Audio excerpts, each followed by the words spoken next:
é o tempo da vida. A vida da gente nessa terra é uma passagem muito rápida.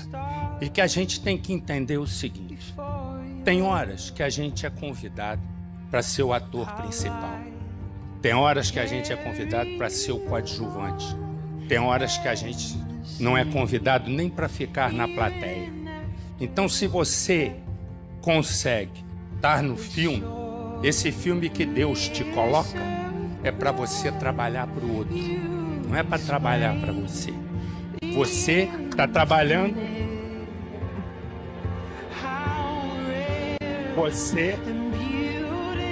Você está trabalhando como uma ferramenta de Deus. É Ele que disse para você fazer assim. Você não tem papel nenhuma importância. Sua única importância é servir o próximo.